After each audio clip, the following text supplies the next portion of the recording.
was almost single-handedly responsible for having our institute shut down. When Armine was here in 1999 to speak at a Parkland Institute conference called Poverty Amidst Plenty, and some of her comments about the gap, the inequality gap, growing the fastest in Alberta, growing fastest in Alberta across the country.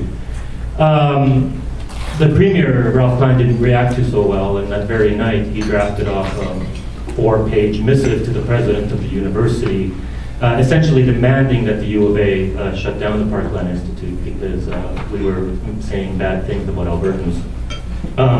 But we survived and went on to fight another day, and so did Armine. And we're thrilled to have her here with us today, so please welcome Armine Yalnizyan.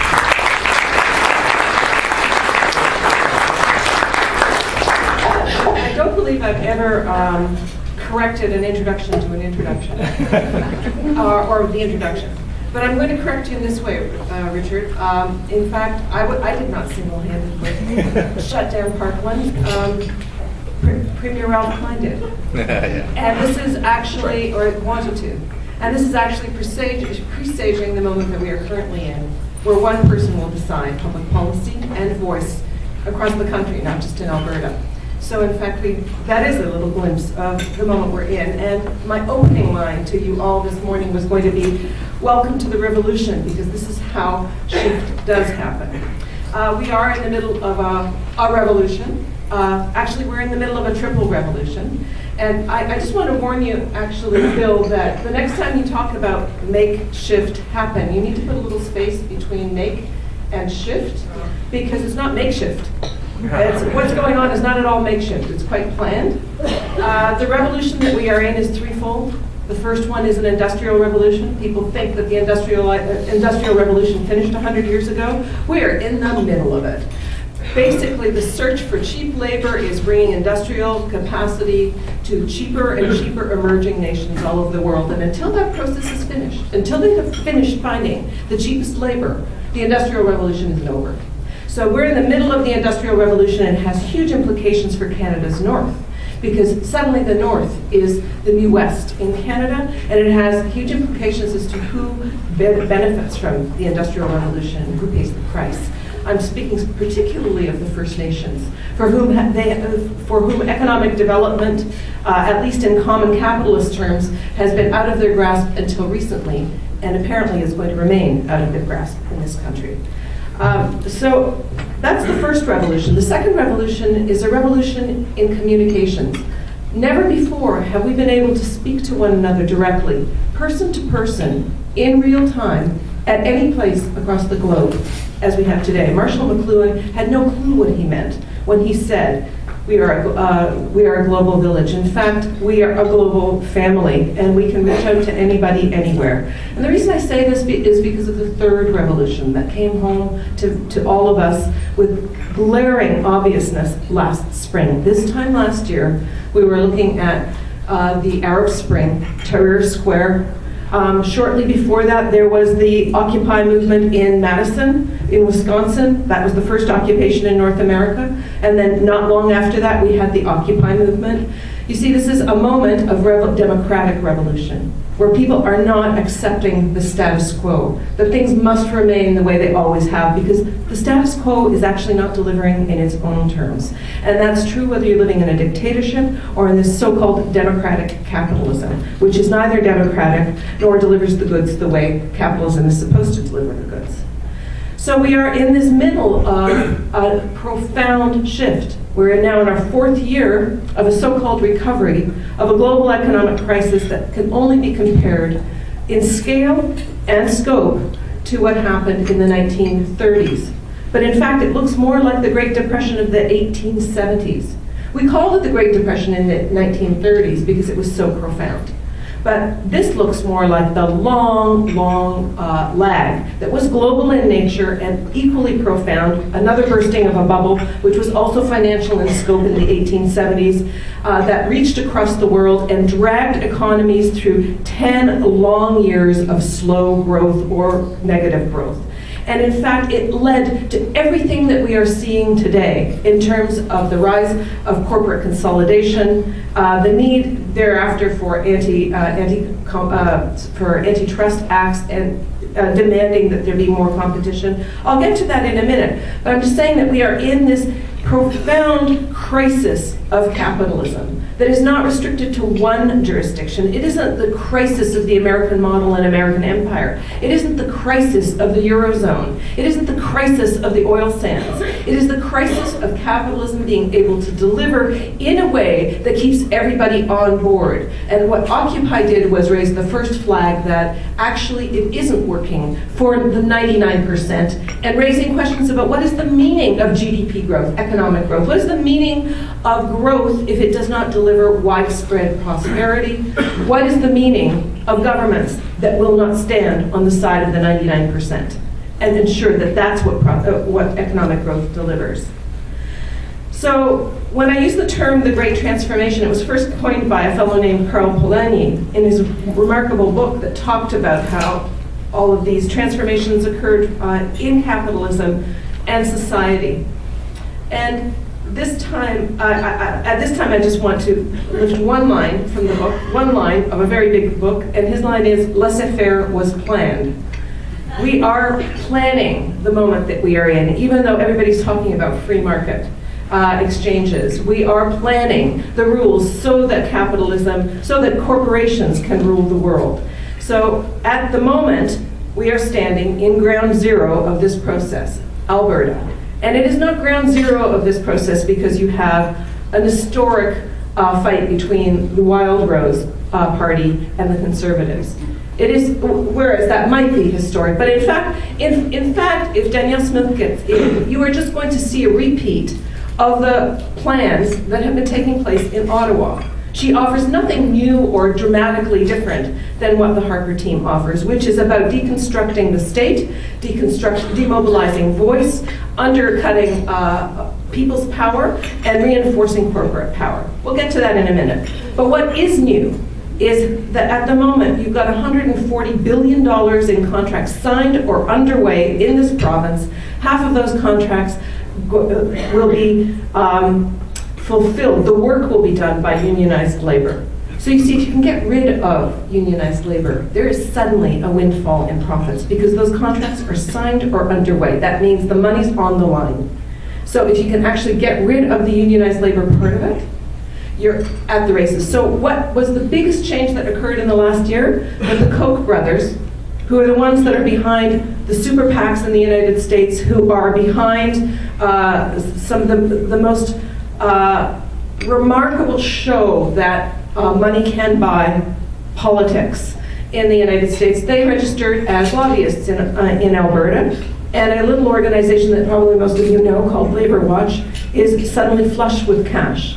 So expect to see not just a new politics if Wild Rose gets in, but a new politics in the larger social sphere where labor is under attack, where the idea that you can collectively make things better is under attack, where the discussion of who owns what's under the ground, who owns what Ralph Klein used to call the Alberta advantage, which was God's gift of oil under the soil. It wasn't the tax policies or anything. Who owns this advantage will be shifted to one side unless you bring it back to the front again. That the people, including the First Nations, are in relationship to not only one another and to wealth, but to the planet and to the next generation. That this isn't just about a quick profit and how many jobs can you create, which is what they'll always try and bring it back to. So that's the ground zero that we're in. Now the other part of the ground zero of this moment is that regulations for environmental assessment have just been changed at the federal level. And there was a little line in one of the background papers, not in the speech, not in the press release, not in the documents, but in one of several background and technical papers that were given to reporters off-site, not in Ottawa, and not everybody was told that this technical briefing session was going to happen. And this one line says basically that Cabinet can override anything that the National Energy Board decides. So all the democratic due process for input as to what people believe should be happening to develop our natural resources, our legacy, it can be scuttled by one voice in Cabinet. And you know whose voice that's going to be. King Harper has also introduced, and it's like King Ralph, do you remember? Like how he proceeded like a king. King Harper has decided that he also can, he's put in charge of all immigration policies, the Minister of Immigration. And the Minister of Immigration is very cozy with corporations who are saying we have a labor shortage and we need more temporary foreign workers. So get ready for, again, a country that was built on immigration to suddenly be turning to the disposable worker, the guest worker, here at the pleasure of the employer, staying at the pleasure of the employer, and dismissed when the employer is displeased. So we are starting a whole new discussion about labor shortages and who fills them and how do we enjoy the natural prosperities we have. And to this I will add one last thing. And you know, I have often thought that after George Bush was replaced by Obama, that generation of Republican spin makers had no place to go. They all came to Ottawa. In fact, I was reading something that Carl Rhodes said just recently, and he's now behind, I can't remember which of the Republican wannabes, I think Romney actually. And he said just recently, we create reality. And I was really struck by that phrase, we create reality. If you create reality, you control history.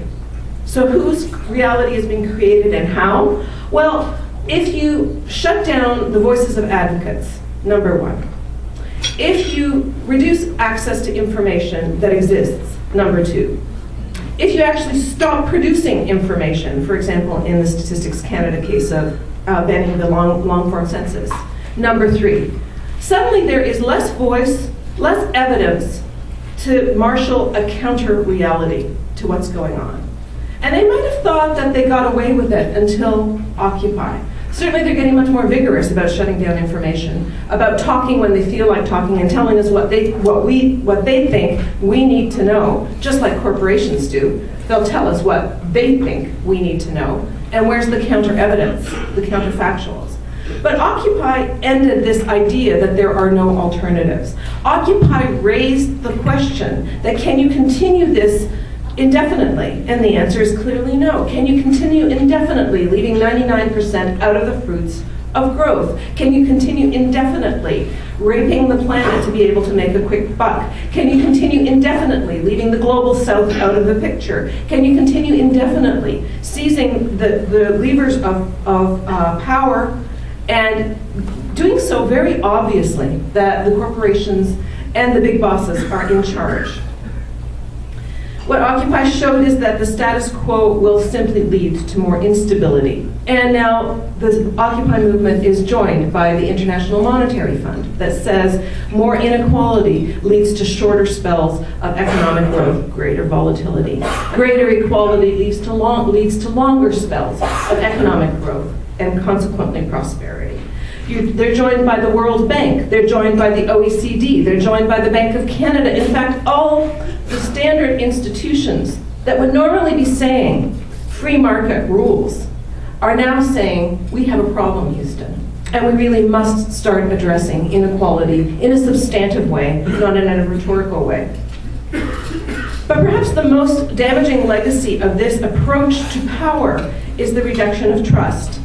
Now, as we're going through the recovery, the powers that be in Canada are really cranking up the dial on everything that I've said, actually increasing the share of benefits from recovery that is going to those at the top and reducing voice and input for everybody else. But I want to talk about, just for a moment, about the issue of trust and how vigorous their campaign is to reduce trust. in the public, to actually divide us against one another in a myriad of ways. So I mentioned that they have reduced voice. They did that by cutting the Status of Women program, the Court Challenges program in their very first year. They continue to do that. The National Council of Welfare is one of the latest institutions to bite the dust, and cutting down anything that looks vaguely like an advocate, which we know is going to happen through the tax laws that govern the tax laws that govern registered charities for the environmental movement. That's been made abundantly clear by Minister Oliver. They've also reduced information and access to information. That is public information you and I pay for, but they've reduced access to it. And this third part of it is reducing trust. Now, what do I mean by that? There is an active, this isn't the Harper government, this is like the ability of all these kind of, the think tanks that are in the environment have multiplied in number and in resources. And they've got several main messages that you can't trust, well, you can trust big business, but this idea that you shouldn't, that we can't trust big business, big government, big trade unions, we can't trust big science such as climate change, and we can't even trust big stats. Witness the crime and punishment legislation that was based on unreported crime. Right? It's not the official stats say the crime is going down. Well, we have a problem with unreported crime. So don't trust anything that's out there. My boss today, Bruce Campbell, is having a debate with the Fraser Institute in Saskatchewan on why anybody should trust think tanks. So increasingly the idea is to cut down trust in anybody that is saying anything other than the mainstream propaganda. And where does that propaganda come from? It comes from governments, government propaganda telling you what you should think, and it comes from corporate ads telling you what you should think. So what's left in this environment when the media dutifully reports what the only sources of information that are out there, other than anecdotes? Well, what's left is social media. And the next generation, I think it's really interesting how we are recreating these conditions in which pushback will inevitably come. In fact, when you think about what happened literally 100 years ago, I'm reminded of the British historian Neil Ferguson, who says, history doesn't echo, but it rhymes, and we're having a rhyming moment, where you're seeing, just like 100 years ago, as I mentioned, in the wake of the long depression in the 1870s, increasing corporate consolidation, less voice. In the United States, I was just talking to one of our guest speakers tomorrow who was saying there are many mechanisms for disenfranchising voters from being able to even exercise the vote. Well, we've seen it with robocall in question here in Canada. The idea that, in fact, you have no voice, you have no rights, you have no entitlements. The exhibit number, I don't know what it is now, Y, if you're the elderly today, you're fine, but if you're the elderly of tomorrow, you're going to have to wait longer to retire and get less money. So your entitlements are in question, your voice is in question, your franchise is in question, your bargaining power certainly is not in question, you have none. These are all the conditions that led to the rise of the progressive movement 100 years ago. So the farmers in Alberta and Saskatchewan 100 years ago had several bumper crop years and could not get their product to market because the railways were owned by 2 or 3 interests, and to buy a car, a railway car, was a heavy investment, and they refused to buy more cars because it would cost them too much. So bumper crops would sit idle and not get to market because the people that owned the vehicle for transporting them to market refused to invest in enough capital stock to do so. Well, that pissed the farmers off, which led to, of course, the rise of the cooperative movement that John Ralston Saul was talking about yesterday. The trade union movement got pissed off. Well, there was no trade union movement, but they got pissed off because the bosses at that time, the bully capitalists that were making the railway cars, making the steel, pulling out the coal from the ground, these big unions, were basically constantly faced with very profitable corporations that demanded that workers make less, demanded rollbacks on what the workers were doing. And in fact, it's eerily similar to what's happened at the Valley strikes in Canada, and certainly what happened, I don't know if you're aware of what happened in Caterpillar in Ontario, where Caterpillar basically said you work for half the price or we're gone, and they said no, and they were gone. And like that kind of bully capitalism is appearing over and over again right now. Highly profitable corporations demanding that their workers make less so that they can make more profit. And basically saying, we'll go someplace else if you don't play by our rules.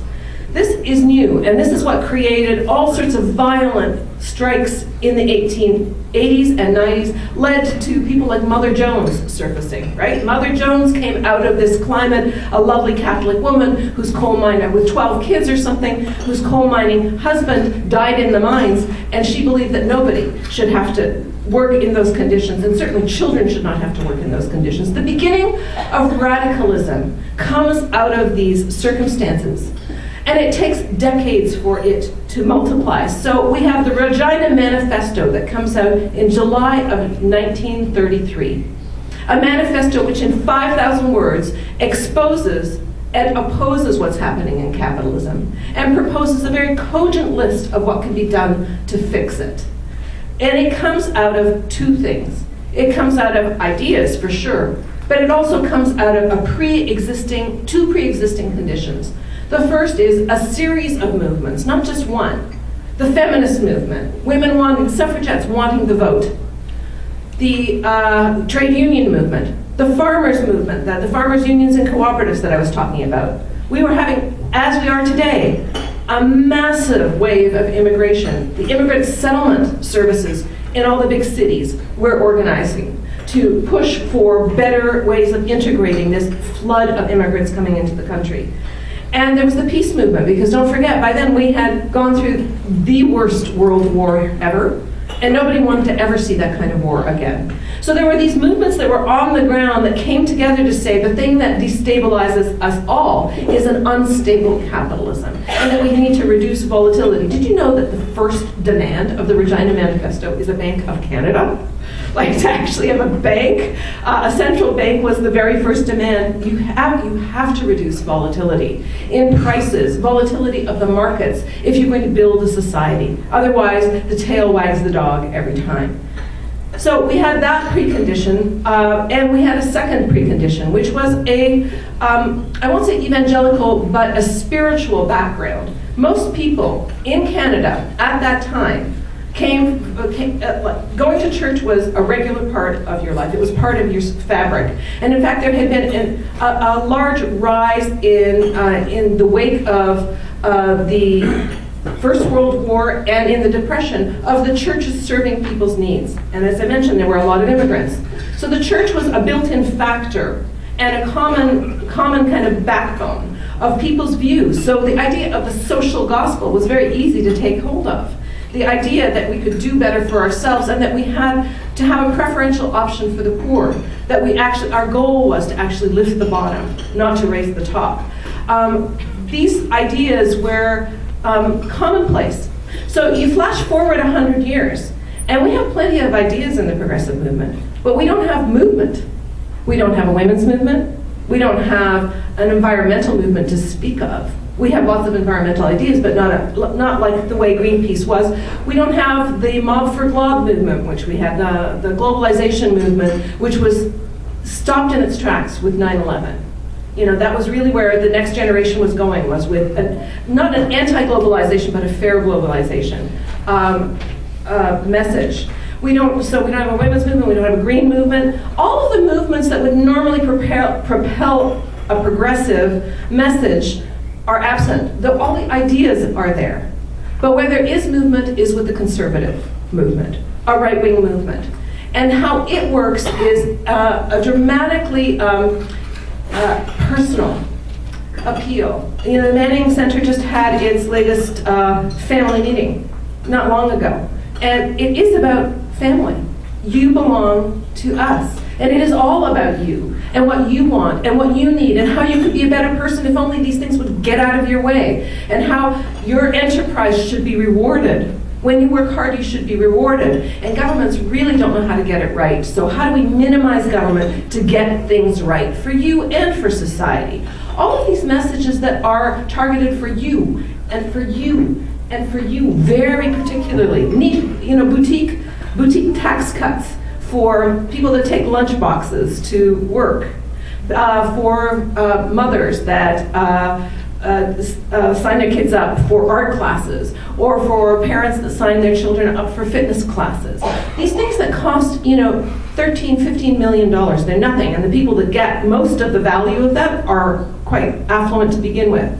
But you can say you're directly appealing to your interest, your particular interest, and take all of this out of the context of the structural changes that are being brought into place. Divert your eye. No, don't look over there. Look over here.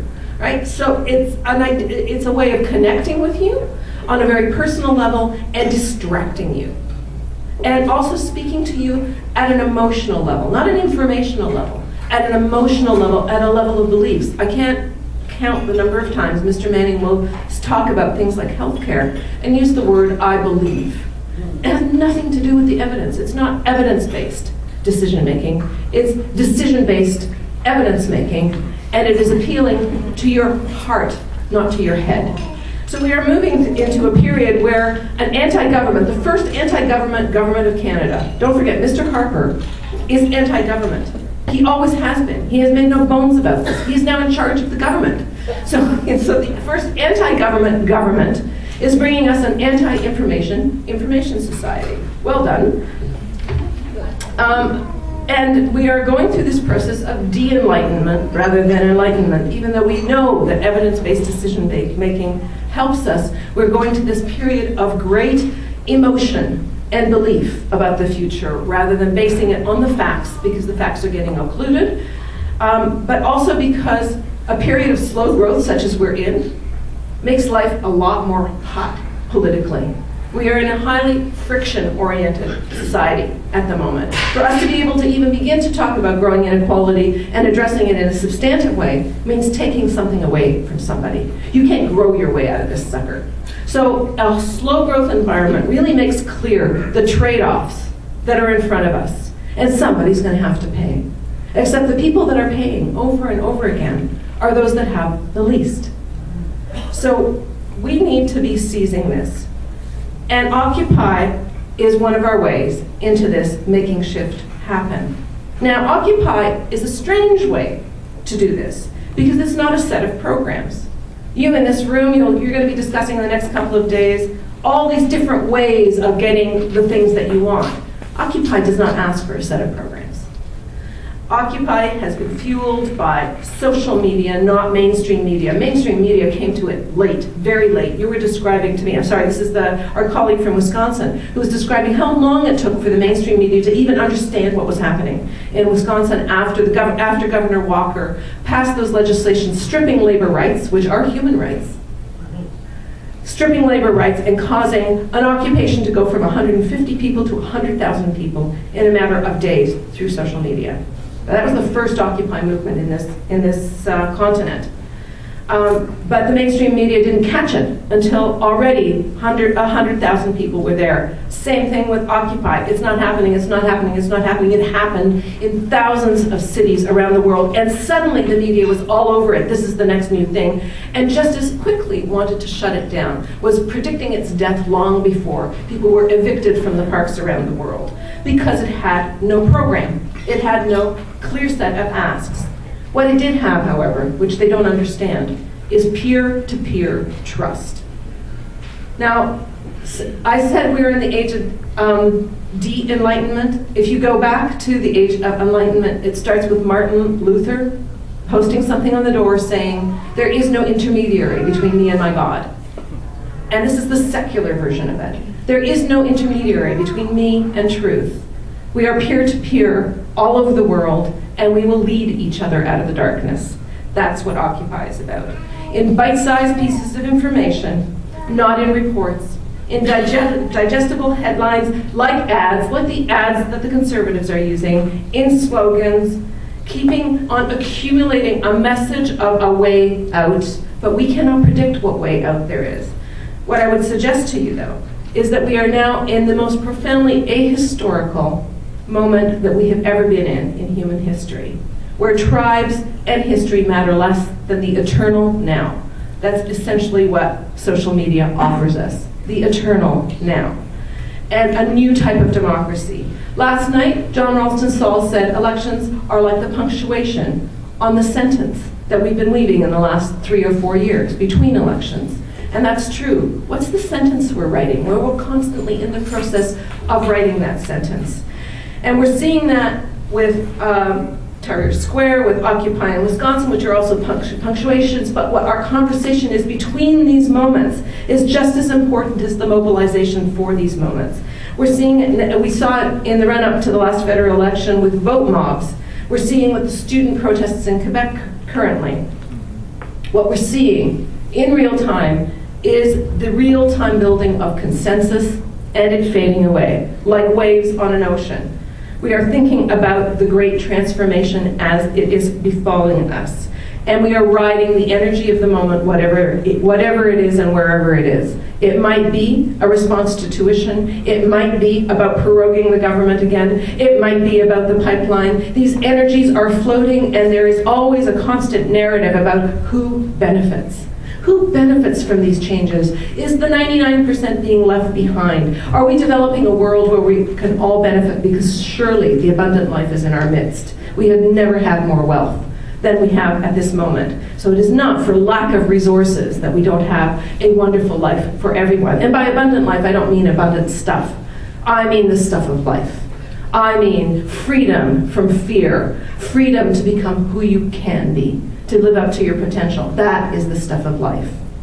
So we are at this great transformation where we can re-seize the tools at our disposal. And may I just say there are 3 things that we all have to reckon with, irrespective of our ideology, that nobody's ideology can duck from. The 3 transformations we are in the middle of now. I'm not talking about the revolutions now. I'm talking about the transformations we're in the middle of. First of all, growing inequality that is gripping every society in its midst, creating frictions within and between societies, sometimes between generations of the same family. Inequality, income inequality, is a transformation that we're either going to ride or it's going to ride us. The second transformation that we are living through is climate change. And if we can't figure out how to address the utilization of our resources in a way that's sustainable and maintains relationship, sustainable relationship with the very stuff of prosperity, then we're dooming ourselves as a species. And the third transformation is a demographic shift that is gripping the entire world. So population aging is not just happening in Canada, it's not just happening in the United States, it's happening in China, it's happening in Europe, it's happening in Japan, it is happening in all the industrialized world, and suddenly we are going to be turning to those that we have stuck a stick in their eye, the Aboriginal populations around the world and immigrants around the world, the very people that we treat the most poorly. In every advanced industrialized nation, those are the people we're going to be turning to. Because suddenly, the last 30 years, which has been a search for capital to create jobs, is going to turn into a search for people to do the work if we want to maintain our standard of living. So suddenly you see these transformations bring us in, smack dab in front of the idea of getting relationship right. Relationship between people and between the people and the planet.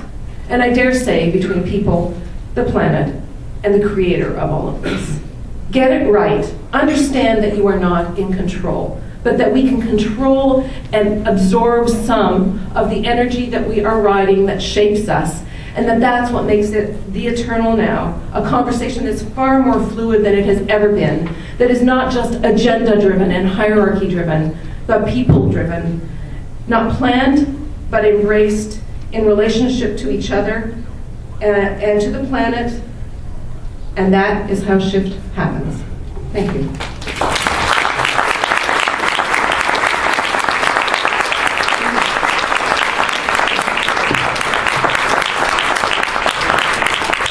Thank you very much, Armine. That was wonderful and a great way to start the day. Lots to think about to get us moving forward in the day. We do have some time for questions. I don't see anybody running to the mics, but what I'd like to suggest is that we take questions in maybe chunks of 3 questions at a time, and then let Armine go with answers. So, I see a movement now. Go ahead. Well, I guess it seems to be a dilemma, but because you're talking about we're out of history, we're at a history historically, and we're into the now moment, and to my mind, it almost seems to me that we, whatever progressive movement is trying, we have to use the same tools that the anti-progressive movement is using, which is grabbing emotionally. That whatever the heartstrings that could pull somebody, you pull seniors for health or whatever, just to be able to pull back to what social justice happened in the 30s. You talked about social media as the Occupy movement is building peer-to-peer trust, and I just wondered if you could sort of comment on, we've heard on social media some rumblings about a Maple Spring or a May 1st worldwide general strike. These things are kind of all up in the air, but can we start to have trust in these kind of notions, and is this something that we can expect in Canada this year, perhaps? I appreciate Armine's comment on one aspect of the Occupy movement, which I have been very encouraged by, but there's one aspect of it I have never understood, and that is their insistence on being a leaderless organization, if it is an organization. It seems to me that all of the movements that have had a significant effect on society have had leaders, from Nelson Mandela, you know the list. I would appreciate a comment on that. Thank you. Okay, I think we'll let Armine go with those three, and then we'll have a few more. I'm very heartened that there's not only a young person, but a woman waiting to speak next, because we had the same problem last night where the guys are ready with questions and the women are a little bit more reticent, so I'm looking forward to the women's questions too. That is not to say that I do not appreciate everybody's questions. I think we can marshal our history. Where's the guy that talked about the history? Where's that? I can't stand not making eye contact, sorry. I think we are in an ahistorical moment because they keep destroying the evidence that we're in, but I think we can speak to history irrespective because there's enough people with lived memory and there is enough evidence that's out there that we can speak to it. And I think you're right. I guess what I was suggesting is we approach progressive change as a shopping list of policy options.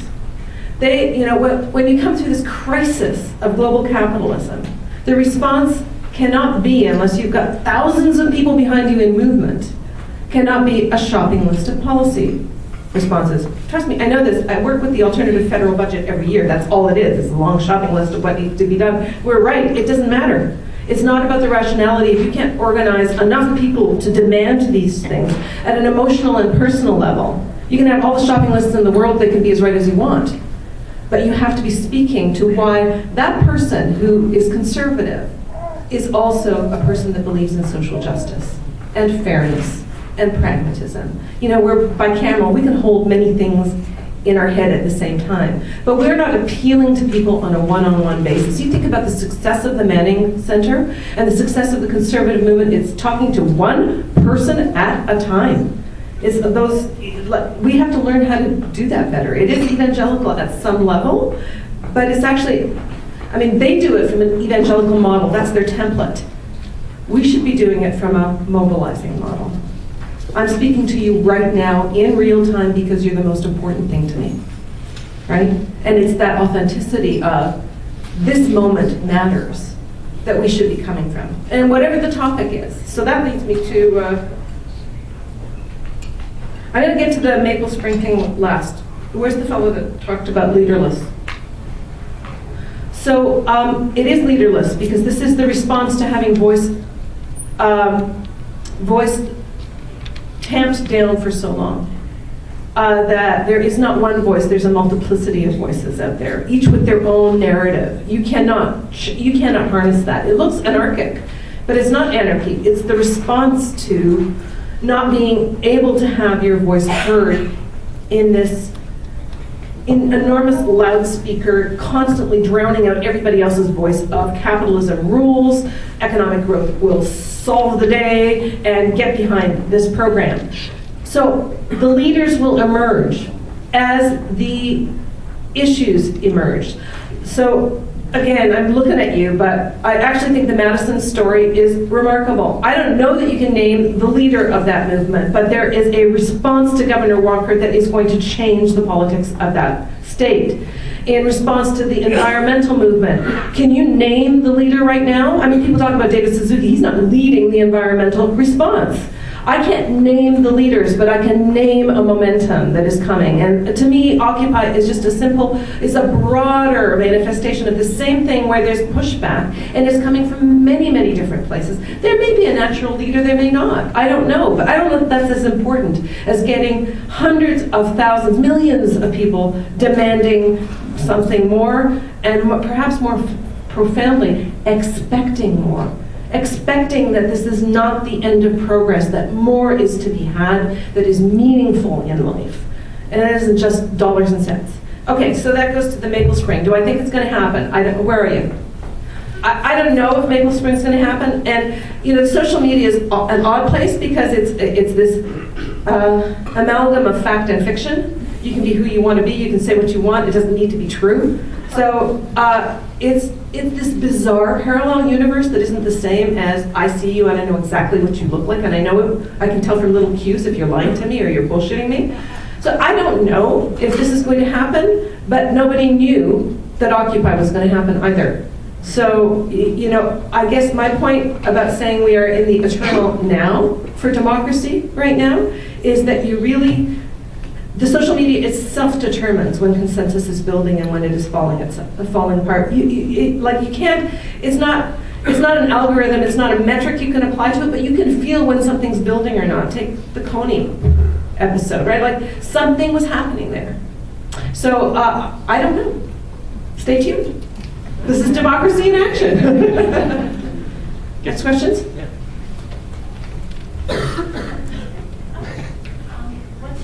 Get closer, please. What's your point of view on the youth activism that's happening all over the world?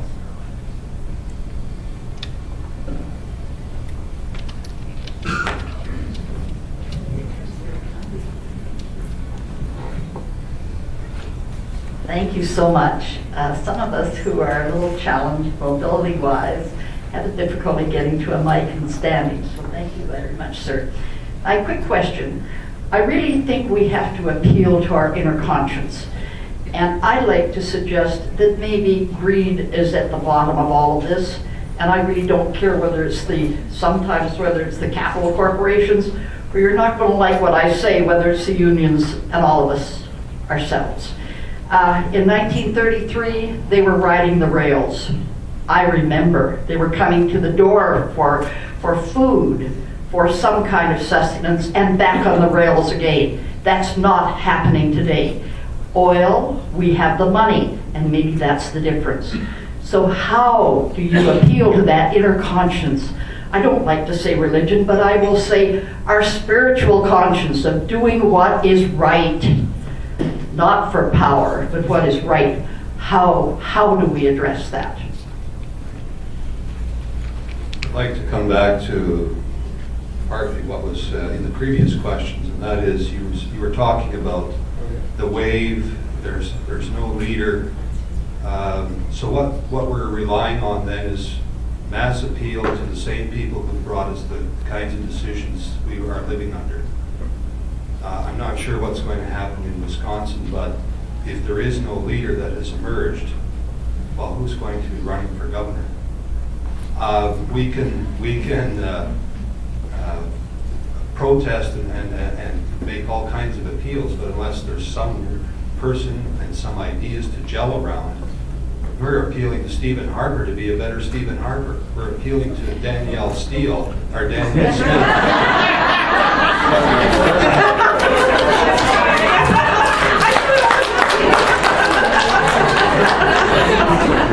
Not much difference there. We're appealing to Danielle Smith to do a more social agenda, which she's not about. And that's why we see the daily flip-flops on her part, because she's bumping up against reality with people, and then she's trying to mask over what she's really all about. And so I'd like you to pursue that a little bit further. If this is where we're going, I don't see a whole lot of hope here. Okay, so the first question about youth activism and what I felt about, what I feel about it, well, what's not to love about seeing people take the activism out of their ears and actually engage with people? Youth activism all over the world seems to be unattached to political parties and is not using the regular channels of the political process. To tie into the third question a little bit. Where are you? Miss Youth Activist, do you know it over there? Hi. So what do you mean by not using the proper channel? I didn't say, did I say proper? No. I didn't mean to say proper. It's political channels. Mind fart, sorry. Or a Freudian slip. I'm not sure. So the fact is that the channels for, were you here last night and heard John Ralston's Hall? Okay, so remember when he was saying, NGOs think that they've got power to change the inside, and even backbenchers have more power than an NGO because they are the legislators. They decide what rules come and go. And we forsake the politics. It's like what I was saying earlier, we learn to distrust government, and your generation, actually, I'm including you in the youth activists. You look like you might be a youth activist, but your generation is taught quintessentially to distrust government, right? So government isn't the channel through which you seek change. And that's exactly what the corporations want you to think, because it leaves the terrain completely clear for them to lobby and to write the legislation and to feed it, and to change the legislation, to basically take over control of government. Earlier I was talking about the separation I was talking about Martin Luther, and shortly thereafter we're talking about separating the church from the state. What we definitely need is another enlightenment where we separate the corporation from the state. How we do that, I'm not sure. But part of it involves people taking over their own democratic institutions and saying this is about government for the people, by the people, of the people, not by governments by corporations for corporations. And so I think there's a missing link here about how activism translates to durable change. And the orange wave in Quebec, with so many young people that were kind of, I think, buttonholed to just put their name down for something, I think they're starting to realize, oh shit, this makes a difference. Something new is happening in that interchange between youth activism, which is activism on the streets, and a committed long-term relationship to change. Change happens very, very slowly. Shift happens, but it happens really slowly.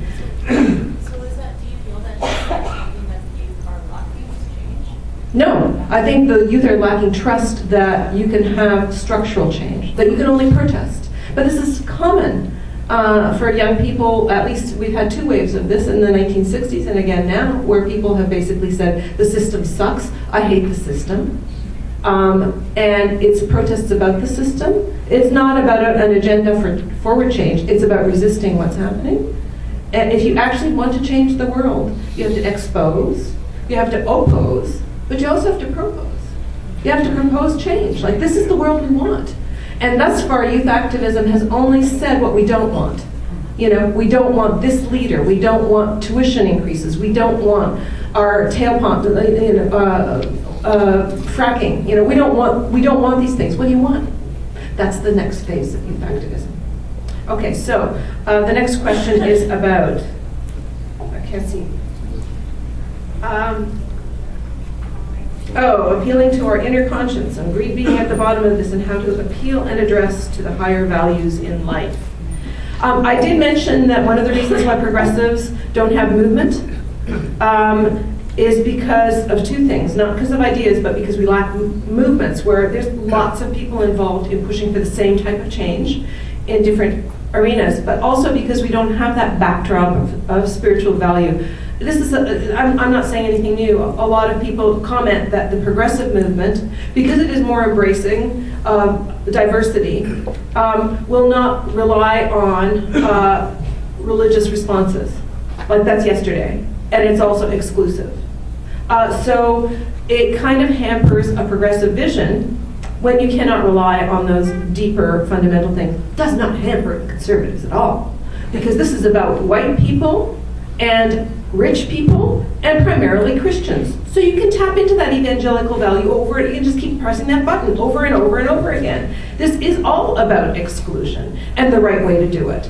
And tapping into, there are probably a higher proportion of conservatives, especially in provinces like in Alberta, that are church-going. So this is like a wallpaper conversation. It's in the background, but you can tap into resonant chords without even using the language because people get it. We don't have necessarily that kind of commonality. So I don't know how you reached to it, but Gandhi reached it. Nelson Mandela did it. Obama sometimes does it in some of his speeches. This is some of the reason why, especially Canadians, would have probably voted Obama in a heartbeat. His speeches speak to some higher order of value that transcends the moment. And any of us can do that, but it's not natural. It's not like in the 1930s where you'd go to church every Sunday and something in the lectionary or something in the sermon would trigger, oh yeah, this is the way to frame it. There's just not that regular reinforcement of how do you think about these things in the profound way of relationship between the creator, between the planet, between people. We're not used to talking about that on the left, and we don't have any touchstones. But various groups of us do. And, we should be less shy about referencing that part of our humanity. That's part of who we are as humans, some of us. So, and in terms of speaking to the greed, I think we are at that moment now where we can legitimately ask how much is enough. And it's not about not having enough. It's about the distribution and how that is used. And I will just end my response to your question, channeling my inner woman and saying, it ain't how big it is, it's how you use it. And that's what we need to be asking. But some people will say it doesn't matter how big it is, but it's plenty big. In response to your,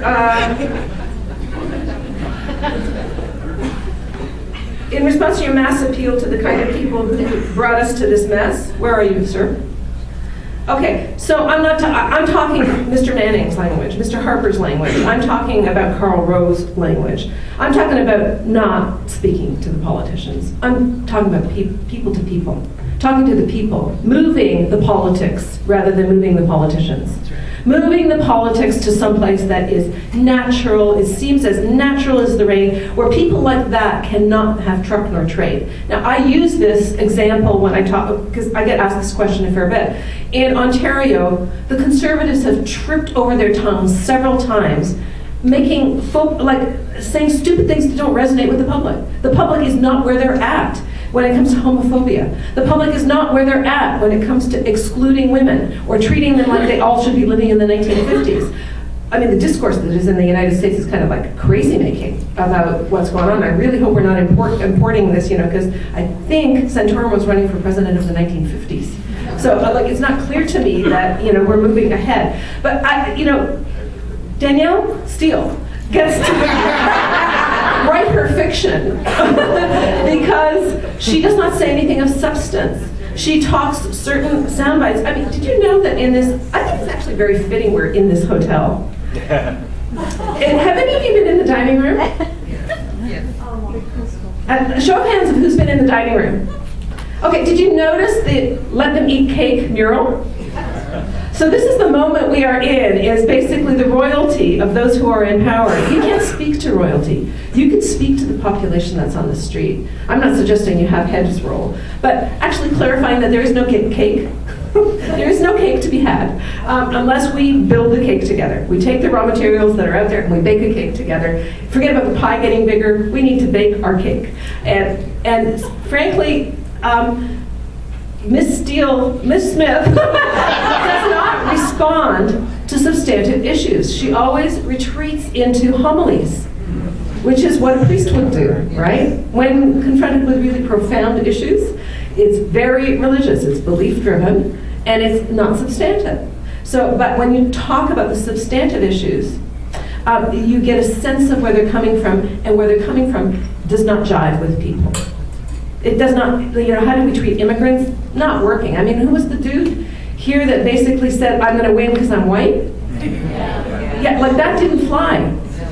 Like, right, even in the northern Texas, it did not fly, right? Because Alberta's not that anymore. They're living a myth. They're living a dream. They're living in fiction, technicolor fiction. So we can bring the politicians always want to know where the parade's going so they can get out in the front of it.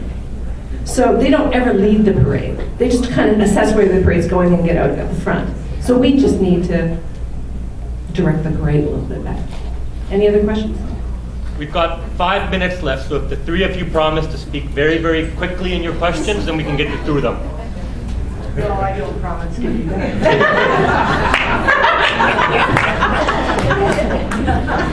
My first question is, why should we trust think tanks? They have agendas, they have alliances, they have stakeholders, and they don't usually state that. So besides the think tanks and the over 20,000 NGOs, there's a lot of honesty that's not owned up to there.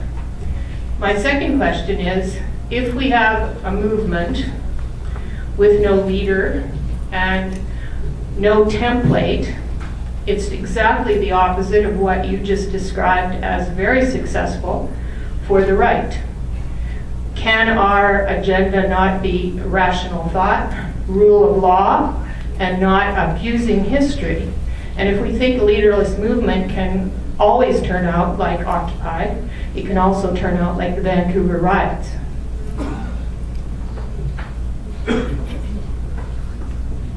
Thank you.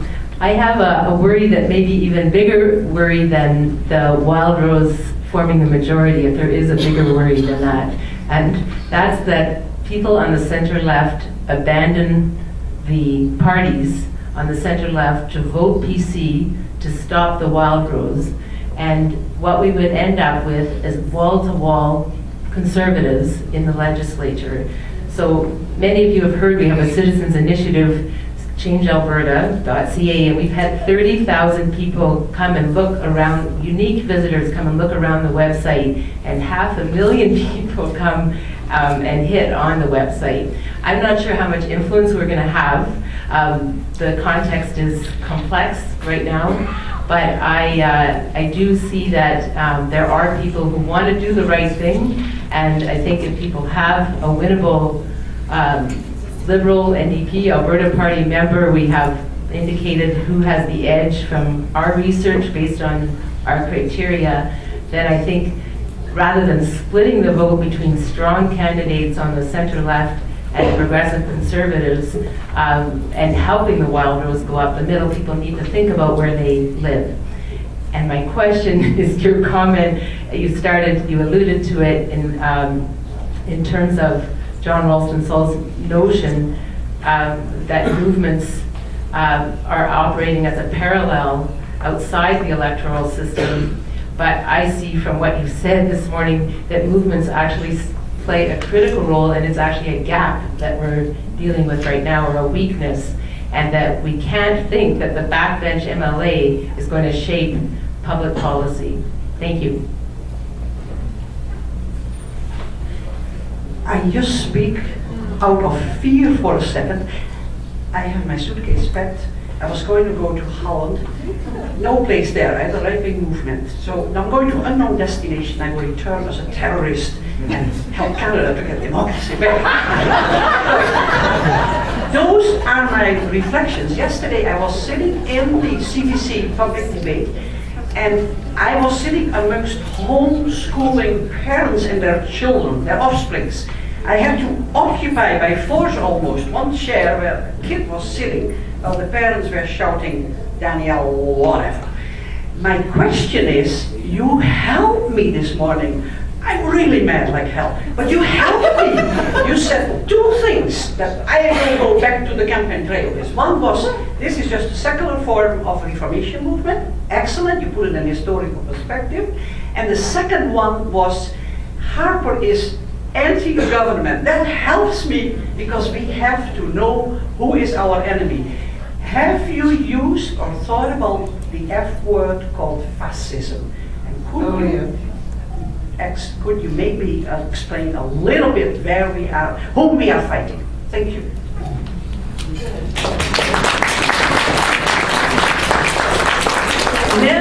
sassy ladies are out in force. Okay, sassy lady number one, where are you? There you are. Well, you asked me two questions, so I'm not going to answer two questions because we're running out of time, yeah? So I'm going to answer the first question, why should we trust think tanks? Don't trust... When the men ask two questions, you answer them both.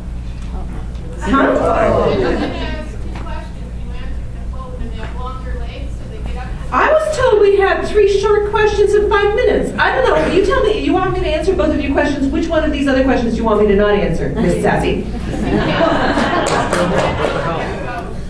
Pardon me? The suitcase, you can't tell her where to go. Okay. Well, Do them all for now, we got time. okay, so I've just been given a green light. Oh, go away. That's too close. I need soft lighting. I need to be romantic.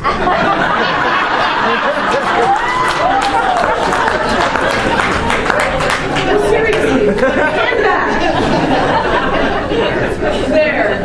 Okay, so why should we trust think tanks? Well, we don't have much alternative sources of information now. What we're doing is, it depends on which think tanks you mean, but all of them should be open to scrutiny. Where does their money come from? What's their agenda? I wish I had the money and the ability to talk about what has happened to the rise of think tanks in this country. We have the Canadian Centre for Policy Alternatives, One Voice. We have shut down a whole bunch of other alternatives since 2006, alternative voices.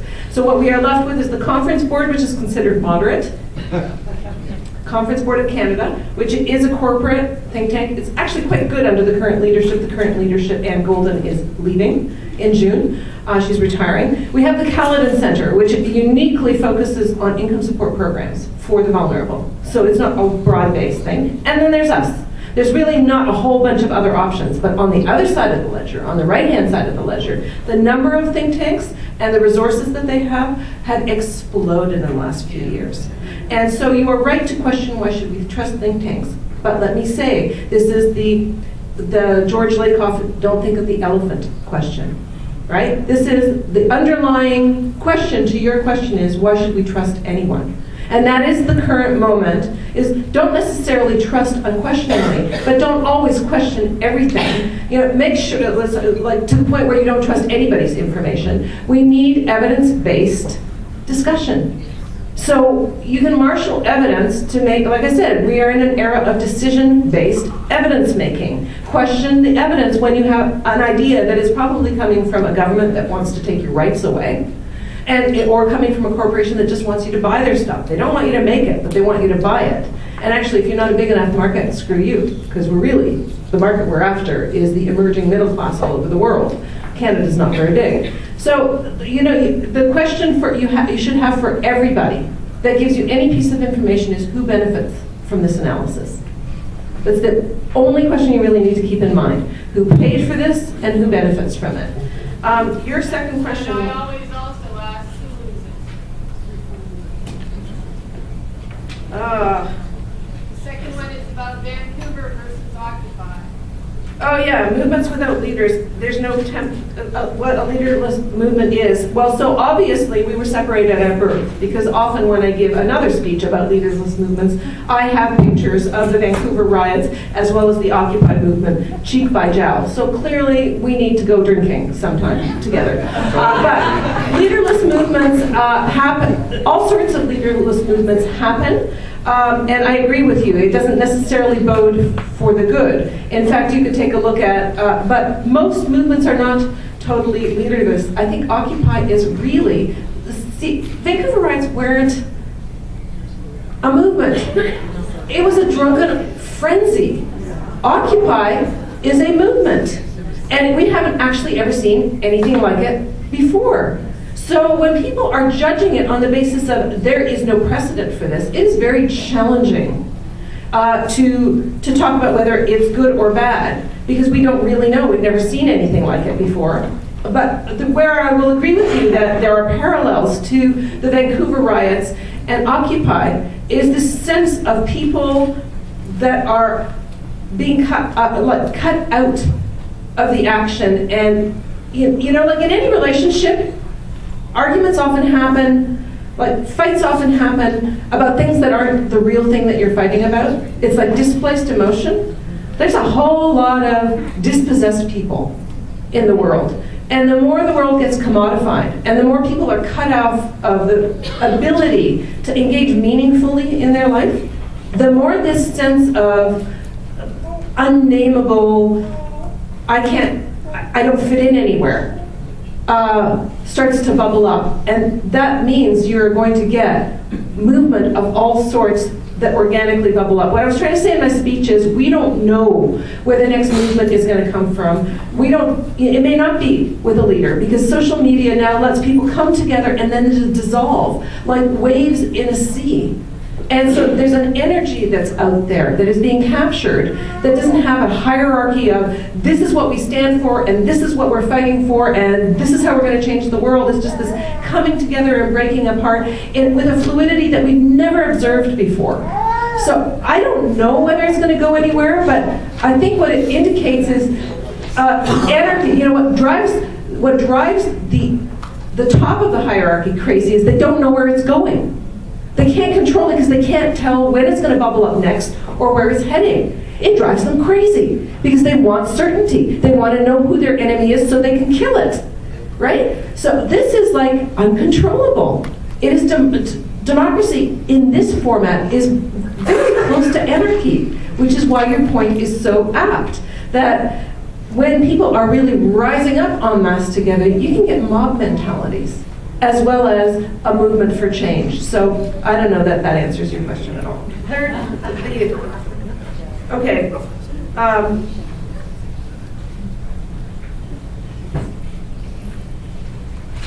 Sorry, I'm just trying to absorb the question.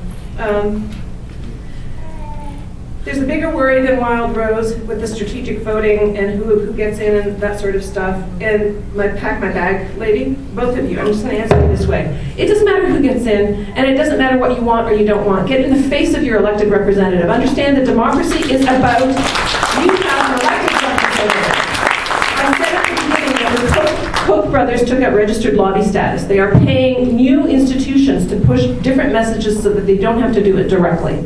You need to be in their face all the time. But it isn't just in their face, it's in the media's face. Demand that your stories get reported. Demand that alternative points of view get, so, you know, we've often said, speak to your councillor, speak to your, MLA, speak to your MP, do that. Also speak to your media. Make sure that the media reflects who you are. That's it.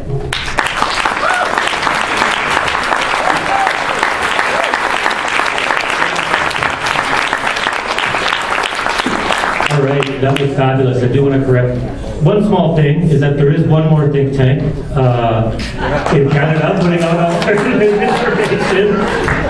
And if you do have questions, come talk to me. We'll tell you where our money comes from and how we decide on our research and what we put out there. We've got a table at the back with all of our research on it. That said, thank you so much for a great presentation. Like I said, lots to think about, lots to process. We've got a great couple of days ahead of us. On behalf of Public Interest Alberta and all of us in the room, I'd like to present Armine with this lovely thank you gift, a little bit of Alberta, take back home with you, and thank you again.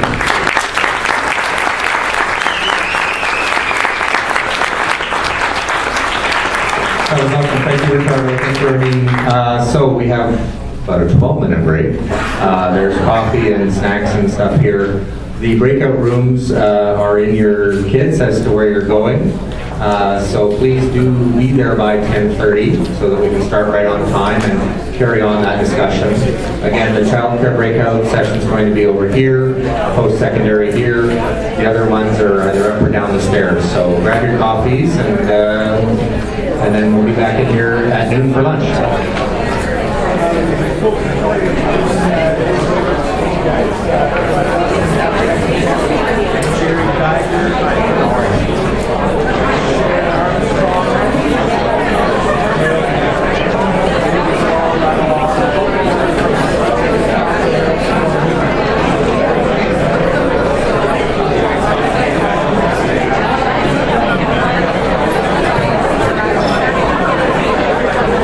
Hey, that was fun, eh? Oh, yeah.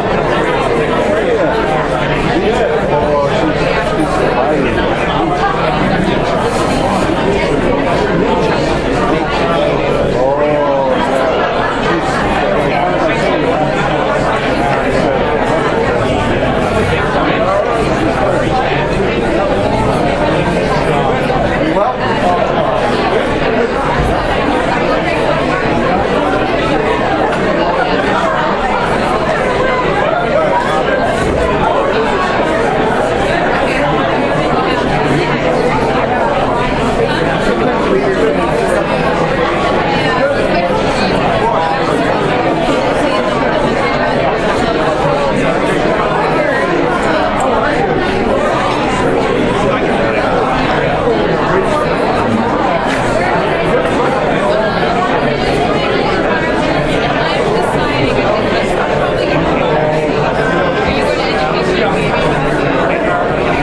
So the breakout sessions are going to start in about 5 minutes.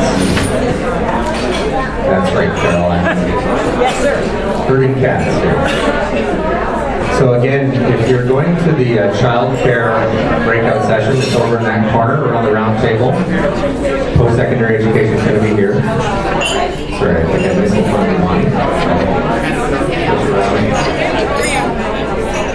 one. So 3 will be child care there.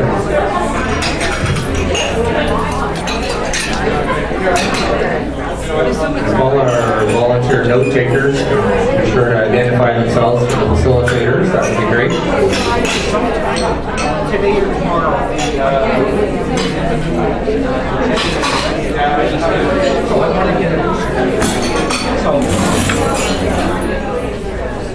Okay, folks, you should be moving to your breakout session if you can.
Yeah, she could be a prop, but I really like holding the baby. Yeah, right.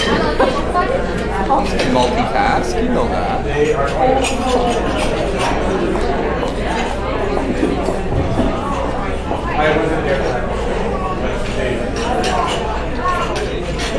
Okay, folks, breakout sessions are starting in 3 minutes.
Oh, yeah.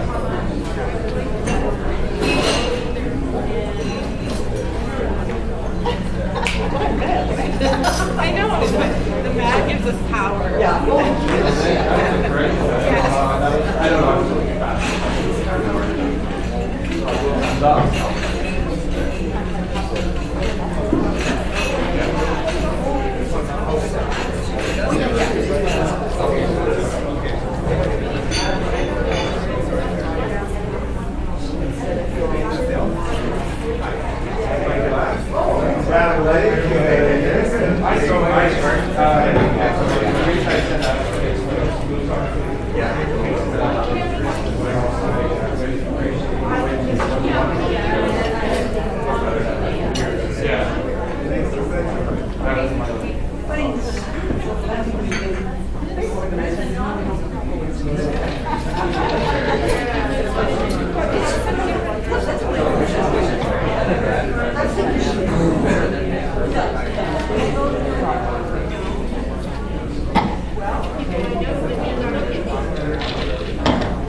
I think this is my group. Yeah, but we're over there. I think this is us. More well-rounded.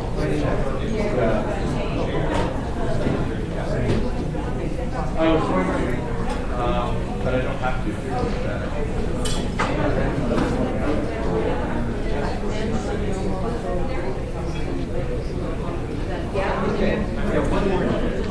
Sure. That's just all I need to say, but I'll tell Kim to tell his address. Yeah.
Very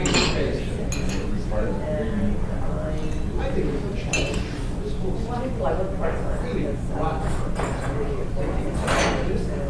I basically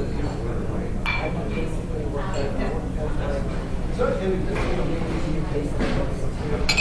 at